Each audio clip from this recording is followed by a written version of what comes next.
we have a conscious responsibility to maintain our health at this point.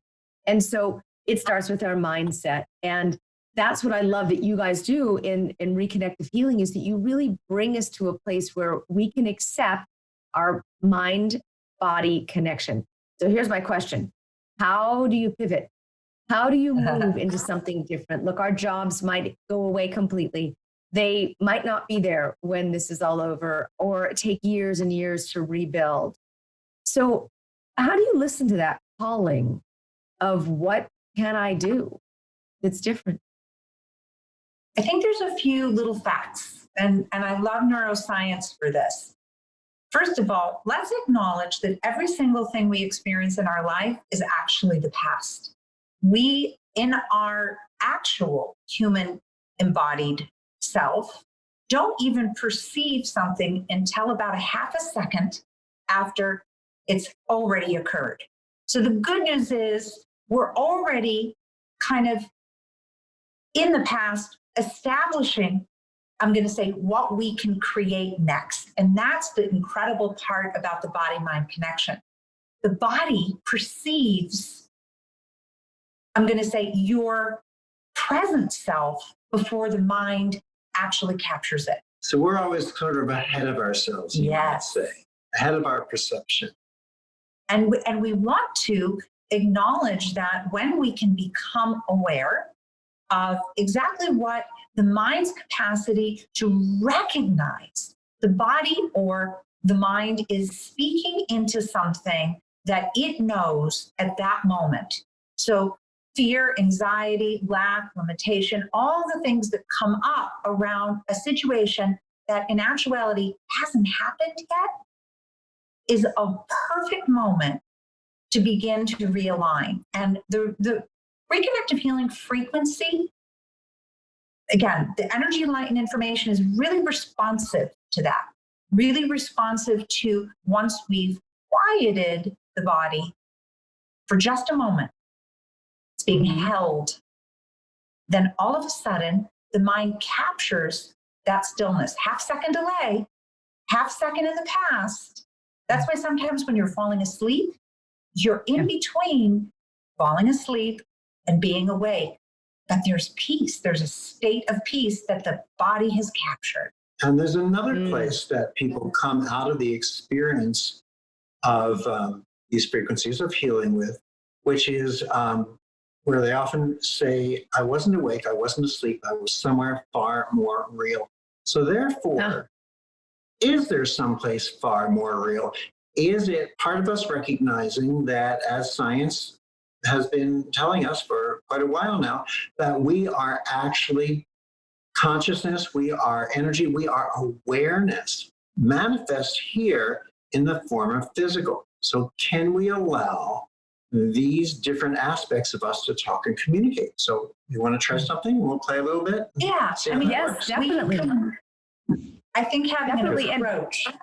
No, I love this because it's that distinction of the moment. I love what you said about feeling more alive than ever.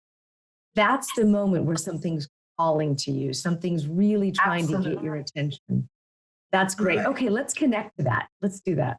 So let's look this way for a moment.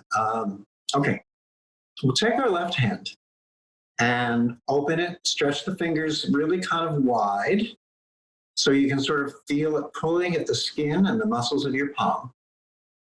Okay. And just move your hand just a little bit, an inch or two up and down, and just be aware of whatever you feel in that hand. Maybe you just feel the breeze or circulation or your nervous system. And for a moment, keep your eyes open. Anywhere they fall, just let them be. Yes. Right. Try this at home. Not when you're driving. Try this at home. Okay.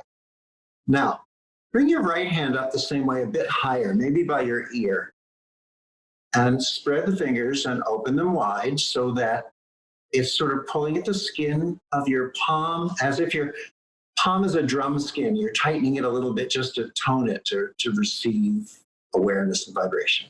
I like to think of this like a little satellite dish.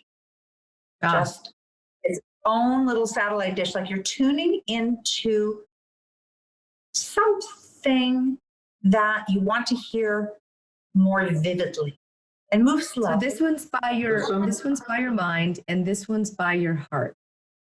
Well, Yes. let's be right. And you can certainly look at it that way. It's by, and is it really the mind or the brain that we're playing with or what it's receiving? But that's a topic for another program.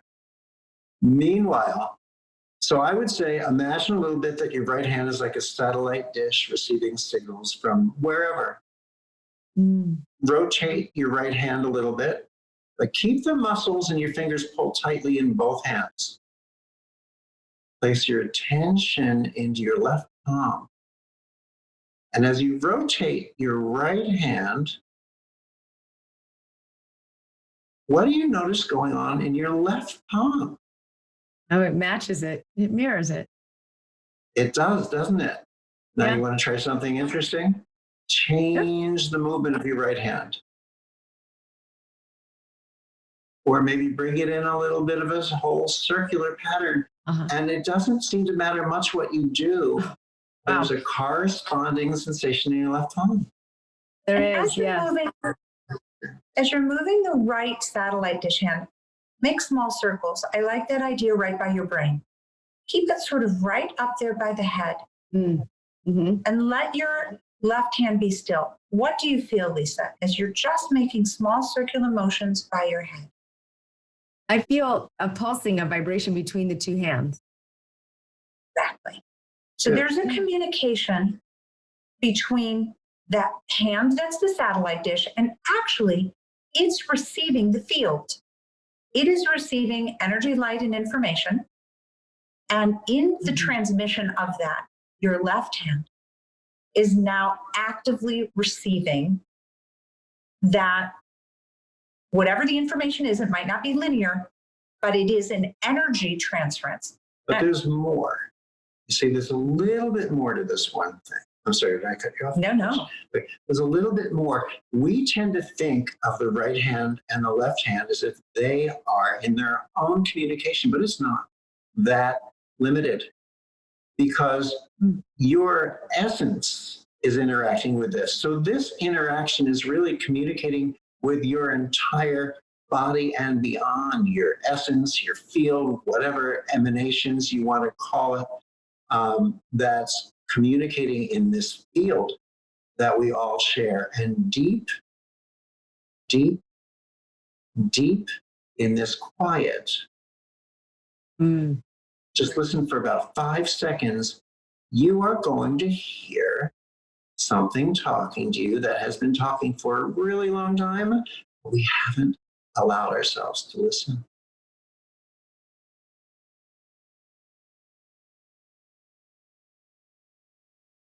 Now play with this a little later. Yes, yes. Thank you for that, because we really haven't allowed ourselves to be in that level of quiet. You think about it, we're, doing less, but probably talking a lot more. And to just take that time to listen is beautiful. And I love the transmission between the head and the heart to allow that silence to expand and communicate. Yeah. And the frequencies the frequencies actually orchestrate very much the language, the communication. Meditation is something we're all learning to do, and it is a language. And I always say meditation has taught us how to breathe. Reconnective healing teaches us how to receive. So there is this very interesting dynamic that we become an integral part of. Now, what happens once we have an awareness? Is that where it all begins? Is that where that freedom now to listen and to feel more expansively gets released? It does. It can. Into 3 trillion cells that make up your immunity.